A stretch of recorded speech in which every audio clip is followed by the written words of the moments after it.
Hey, how's it going everybody? It's Ryan here and you're watching Some For All, a place where you can watch some My Hero Academia CCG videos for all of you amazing people around the world. Now in today's video, I want to talk about one of the newer cards that got revealed during Jasco's live stream last Friday. Self-Sacrifice. It has the same symbols as all the other Izuku Midoriya cards, so we can safely assume that this is going to be one of the cards in the rival decks coming out later this year. It's a foundation. And what makes this card really good, before we even get into its actual effect, I want to talk about the card's stats first. Let's take a look at the card's difficulty. It's a 1. It's pretty much almost as low as you can get, a 1 cost. Then we take a look at the block modifier. It's a low block with a value of 1. Really damn good. Lastly, if we take a look at the control check number, it is a 5.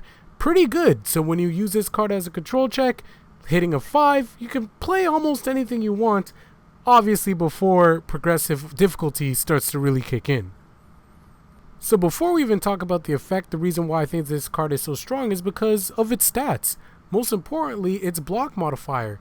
It being a low block is already really good because being able to block low attacks is important, but then also you can use it to block mids, but the value is a 1. And in this game, the lower that your block modifier is, the better it is for you to actually play defense, because that means that when you're doing your control check, it's going to be a lot easier to pass and to have successful blocks. Then, when you look at the card's difficulty, it's also a 1. So this means that it's going to be a spammable foundation. This is going to be a foundation that you just want to bring out as fast as possible, get it into your card pool, get it into your staging area, and just have it there and start to be able to use its abilities when possible, because it's just a card that's basically free to play. So this card has a very interesting effect because it can be used offensively and defensively. It's an enhance effect, and essentially you destroy one foundation and this attack gets +1 or -1 damage. So it's really cool because you could use it if you're on the offensive and you're using one of your attacks. You can go ahead and pop one of your foundations. Again, it can be a foundation that you're not using anymore, maybe one that you flipped over, or maybe one that's effect is already activated and it has no more value and it's just chilling in your staging area. You can get that little extra cheeky +1 damage. But then again, on the flip side, you could use it on the defensive end. So when your opponent's going for the attack and they're in the enhanced step and it's your turn to respond in the enhanced step, you can minus their attack by 1 damage.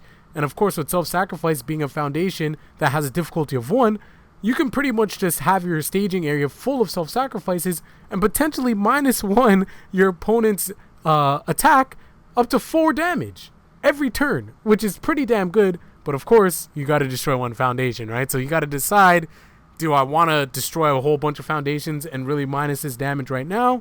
Or do I want to use it on the offensive end and get +1 damage? So that way I can maybe use my Izuku Midoriya character card's ability. I don't know. You can decide what you want to do, but it just adds for some interesting gameplay. It adds for some interesting interactions.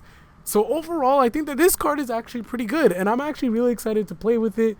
For me, obviously, I'm a Bakugo fanboy. I'm always going to be rocking with Bakugo, and Bakugo is going to be a deck that I'm going to be playing no matter what. But cards like this makes me get excited for people that want to play Izuku Midoriya, and I'm actually kind of jealous because I hope that Bakugo kind of has something like this in his kit. Obviously not the exact same because you want to have diversity in the cards and obviously you want things to have fun, interactions and stuff like that. But overall, I can't be too jealous, and I'm really happy that Izuku Midoriya players get this card. Now, of course, in this game, you know, this is not an Izuku Midoriya exclusive card. We have symbols, so other characters will be able to use this card as well. So it'll be really interesting to see how the meta develops and how this card gets played. But with that being said, what do you guys think about self-sacrifice? Do you guys think it's a really good card? Is it average? Is it strong? Do you think that I'm just overrating it and it's not that good? Let me know in the comment section below. You guys are probably a lot more experienced than I am, so you guys can fill me in. But with that being said, guys, I got a ton of content coming out. We know that the commercials are starting to roll out. The game is starting to get a lot more traction, hopefully, as these ads come out. So I'm super excited, guys. I got a ton of My Hero Academia CCG content coming your way. So stay tuned, like the video, share it with a friend, and most importantly, I forgot to say it in my last video, but I won't forget in this one, go plus ultra, guys. That's the most important thing. Go plus ultra. Catch you guys on the next video. Peace.